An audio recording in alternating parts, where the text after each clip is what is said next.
ટૂંક ઉપરથી ઉતરતી વખતે થયું એવું કે પગ લપસી ગયો.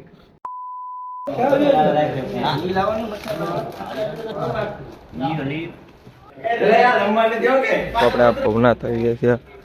ભવનાથ મહાદેવના દર્શન કરી લઈએ. તો આપણે થાકી જશે ભાઈ ને આ ભાઈ થાકી જશે. ખાલી એમ મિનિટનો બધા સ્વર્ગનો નજારો યાર એમ લાગે જીવતા ત્યાં આપણે સ્વર્ગમાં આવી ગયા છીએ. આમ મજા આવી ગઈ છે. બધા ગિરનારી જય માતાજી મિત્રો, મોગલ જય દ્વારકાધીશ. આજે આપણે ચાલીએ છીએ ક્યાં છે તમને કદાચ અંદર આવી ગયો છે જય ગિરનારી. એટલે આપણે છીએ અત્યારે જુનાગઢમાં. હવે આપણે જવાનું છે ગિરનાર ચડવા માટે. અને આપણે રોજ બતાવવા આપણે હોટલમાં છીએ. હોટલમાં એટલે આપણે આપણા સમાજ હોટલમાં કહેવાય. આપણા સમાજની વાડી છે, કોઈ સમાજની વાડી નામ છીએ. તમે આ બધા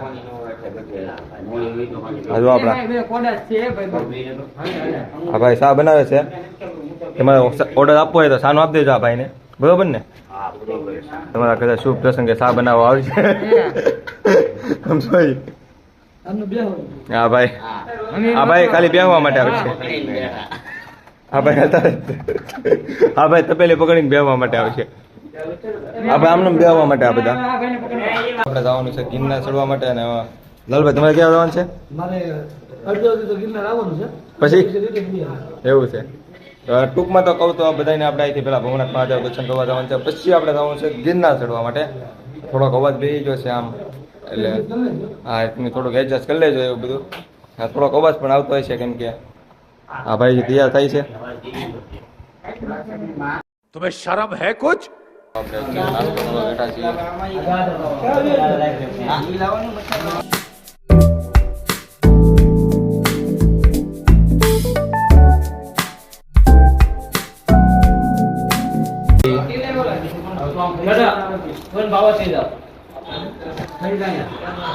હેલા હમણાં ખાજો. ડુંગરો ચડવાનું છે એટલે આપણે આગળ તમને બતાવીએ ગિરનાર. તો બોલે જો જય ગિરનારી.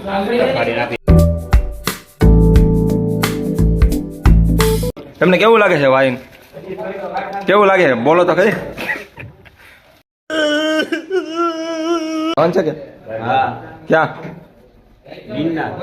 ગિરનાર પાકો.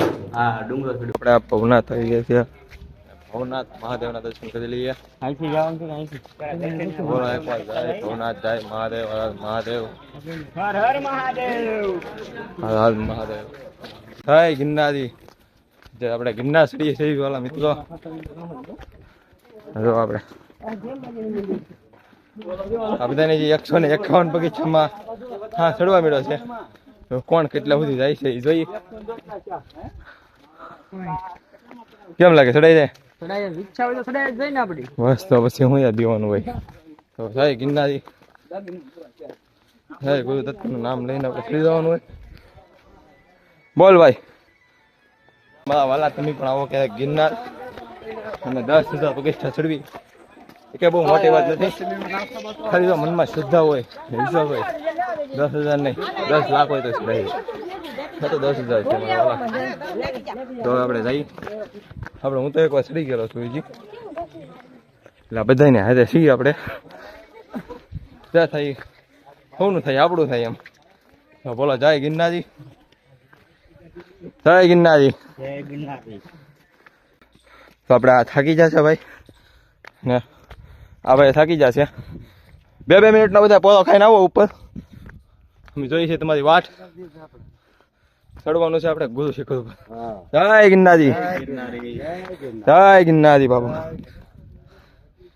જય ગિરનારી. આપણે હકીકત જો મિત્રો તમારે આપણે આમ કુદરતી સૌંદર્યનો અનુભવ માણવો હોય ને તો મારા પેલા એકવાર વ્યાવ કરે ગિરનારમાં. એકવાર ગિરનારનો આમ એમાં તમે ખાસ કરીને ચોમાસાના સમયમાં આવજો ને એક નંબર કુદરતી સૌંદર્ય.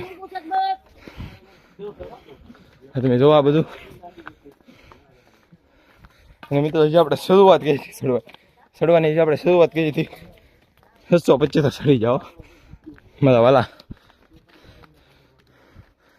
જોવા તમે 625 પગથિયા તો મારા વાલા આપણે ચડી જા. अपनी रोम सीतानी याद। जय गिरनारी। તો અમારા કાળજાના કટકાવ આપણે પૂગી ગયા છીએ અત્યારે અંબાજી મંદિર બધું પૂગવા આવ્યા છીએ કેમ ભાઈ બન અને હવે આવે છે મર્ગ મજા આમ જોવા તમે ખાલી આમ સ્વર્ગનો નજારો યાર એમ લાગે જીવતા ત્યાં આપણે સ્વર્ગમાં આવી ગયા છીએ આમ મજા આવી ગઈ છે હવે તમને અંબાજી માતાના મંદિરે દર્શન કરાવું ત્યાં સુધી તમે વ્લોગમાં બિના રહેજો જય મા અંબે જય ગિરનારી તો અમારા કલા જાવ તમારે જો વાતો કરવી હોય ને તો એક વાર ગિરનારમાં આવી જાઓ આમ જોવા તમે ખાલી વાતો કરી દેવો મારો ભાઈ જોવા તમે એક વાર અત્યારે આપણે અંબાજી શિખર પહોંચવા આવ્યા છીએ અંબાજી મંદિરે સામું આપણને અંબાજી મંદિર દેખાય છે અને હાલો તમને અંબાજી મંદિરના દર્શન કરાવી અને પછી આપણે વ્લોગમાં કન્ટિન્યુ બનીએ આખો વ્લોગ જો તમને બહુ મજા આવશે કે મજા ભાઈ બેન સ્વર્ગમાં આવી ગયા યાર આમ જોવા તમે ખાલી આમ વાતો કરીએ યાર વાદળામાં આપણને અડી નીકળી જાય મારો ભાઈ આપણે એમ હતું કે વાદળા અડીને આપણે વાદળાને અડશું પણ વાદળા આપણને અડીને જાય છે યાર અદ્ભુત અનુભવ છે જિંદગીમાં મોકો મળે ને તો મારા વાલા એકવાર અનુભવ કરી લેજો એકવાર ખાલી છે ને દત્તાત્રેય શિખર ચડી જાય તમને જિંદગીનો સ્વર્ગ મળી જાય યાર અંબાજી મંદિરે પૂગી ગયા છીએ આપણે અને અંબાજી મંદિરે તમે જોવા આમાં અંબાનું મંદિર છે અંદર કદાચ ને આપણને બ્લોગ બનાવવા દે આપણે બનાવીશું અંદર શું લેવું જય ગિરનારી જય મા અંબે કાલ ભૈરવ દાદા તમે કાલ ભૈરવ દાદાના દર્શન કરી લ્યો અને આપણે હવે ચડવાનું છે ગુરુ દત્તાત્રેય શિખર ઉપર અને અદ્ભુત સ્વર્ગનો આનંદ માણવાનો છે અહીંયા સ્વર્ગનો નજારો મળશે આપણને વ્લોગમાં જોડાઈ જાય અમારા કાલે જાવ તમને દત્તાત્રેય શિખર ઉપર થઈ અને ગિરનારના દર્શન કરાવવાના છે તમે જો ખાલી આમ મજા કરાવવાની છે કેમ લાગે મોટા ભાઈ બહુ મજા આવી આપણને તો બહુ મજા આવી હજુ આપણે તો ચડવાનું જ છે બહુ મજા આવે જીવનમાં એક વખત તો આવું જ જોઈએ જીવનમાં મોકો મળે એટલે એક વખત તો ગિરનાર ચડવો જરૂરી જ છે સ્વર્ગનો અદ્ભુત અનુભવ લેવો હોય અને કુદરતી સૌંદર્યનો અનુભવ લેવો હોય ને તો મારા વાલા એકવાર ગિરનાર ચોમાસામાં ચડી જવાનું જય ગિરનારી જય ગિરનારી